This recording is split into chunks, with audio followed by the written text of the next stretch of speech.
Kepala raja ini memiliki tanduk yang panjangnya lebih dari 40 cm. Dia selalu mengenakan topi, sehingga orang lain tidak bisa melihat tanduknya. Hanya saja setelah rambut tumbuh, rasa gatalnya tak tertahankan. Dia harus mencukurnya. Karena itu, ini harus dirahasiakan. Ditambah suasana hatinya yang tidak menentu. Setiap bulan, seseorang datang untuk memotong rambutnya. Kemudian dia mulai bekerja. Setelah beberapa potong bola-balik, dia tenang dan melaporkan bahwa dia sudah selesai.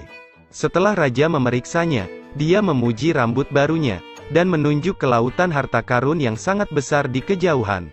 Biarkan dia dengan bebas mengambil emasnya. Anda dapat mengambil sebanyak yang Anda inginkan. Dia benar-benar berpikir, jika dia membuat raja bahagia, dia akan dengan mudah mendapatkan uang. Tapi dia terkejut, ketika dia membuka peti harta karun itu. Raja mengambil kesempatan untuk mendorongnya. Tidak ada emas atau apapun yang berharga di dalamnya. Tapi sebuah terowongan panjang muncul. Dia terjun ke terowongan yang gelap. Setelah beberapa saat dia bangun. Tiba-tiba dia menemukan dirinya terbaring di atas tumpukan tengkorak. Tumpukan tulang lainnya menumpuk di sekelilingnya. Ternyata orang-orang ini yang memotong rambut raja sebelumnya. Mereka semua dibunuh dengan cara ini olehnya. Dalam keputusasaan, dia pikir dia akan mati. Dia akan menjadi kerangka kering seperti ini. Tapi dia tiba-tiba teringat ibu tuanya di rumah. Bagaimana hidup sendiri tanpa anak di sisinya.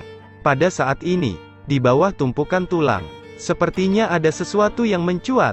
Beberapa saat kemudian, seekor ular berwarna-warni sepanjang ratusan meter merangkak keluar. Sepertinya, mayat yang ada di sini, semuanya dimakan oleh ular besar ini. Tapi dia tidak terlalu takut.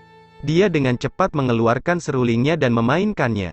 Seruling ini seperti sulap. Itu membuat suara, membuat ular terus menari mengikuti irama.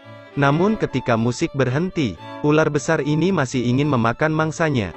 Dia dengan cepat mengeluarkan cupi cake dari sakunya, dan memberi makan ular itu. Setelah makan, ular itu penuh kegembiraan dan kebahagiaan.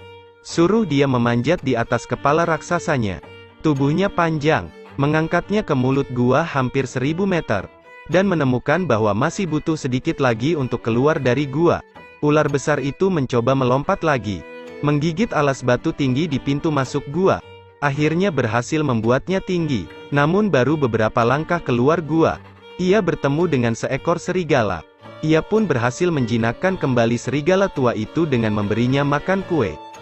Serigala kemudian membalasnya dengan menggendongnya di punggung, lalu keluar dari hutan. Lalu, saat ada bayangan, biarkan dia turun. Lihatlah satu-satunya rumah di desa di sebelah danau. Dia berencana untuk tinggal di sini selama 1 malam. Pemilik mendengar suara itu dan mengeluarkan kepalanya untuk memeriksa. Ternyata itu adalah wajah seorang penyihir tua. Melihat satu mangsa lagi muncul, dia tersenyum jahat, kemudian kembali ke kamar dan kenakan mantel untuk berubah. Ketika pintu terbuka kembali, dia berubah menjadi seorang wanita. Dengan hangat mengundangnya ke rumah. Menunggu orang lain duduk, tapi tiba-tiba di mulutnya, dia melantunkan mantra. Selimut di tanah segera bergerak. Lempar dia ke atas meja. Cepat dorong dia ke panci sup mendidih. Pria itu melihat bahwa dia dalam bahaya. Buru-buru memohon kepada penyihir itu. Biarkan dirinya memainkan lagu sebelum dia mati. Penyihir itu berpikir bahwa akan lebih mudah mendengarkan musik sebelum makan malam. Dia setuju dengannya. Akibatnya, dia juga menari mengikuti musik tanpa terkendali. Bahkan karena terlalu bersemangat, lepaskan pakaian sihirnya. Dia melihat wajah aslinya dan lari ketakutan. Tiba-tiba berhenti. Dia bilang, dia tidak mau dan menceritakan tentang hal-hal buruk yang telah dilakukan raja kepadanya. Setelah mendengarkan, penyihir itu memberinya pakaian ajaib. Semoga itu membantunya membalas dendam pada raja. Setelah mengenakan pakaian ajaib itu, dia langsung berubah menjadi seorang anak kecil. Penyihir kembali memberinya kemeja biru untuk dipakai. Seketika berubah menjadi lelaki tua berambut putih. Setelah melihat kemampuan magis dari pakaian sihir itu, dia tahu bahwa kesempatan untuk membalaskan dendam raja telah tiba. Dia mengenakan kemeja biru dan menjadi orang tua untuk mencapai gerbang kota. Memamerkan rambutnya yang tebal kepada para prajurit, langsung ditangkap dan dibawa pergi. Di depan raja, Dia menganggap dirinya tukang cukur yang terampil dan berpengalaman. Mendengar hal itu, raja mencukur rambutnya. Setelah menyelesaikan pekerjaannya, tetap beri dia hadiah dengan memanggilnya ke peti.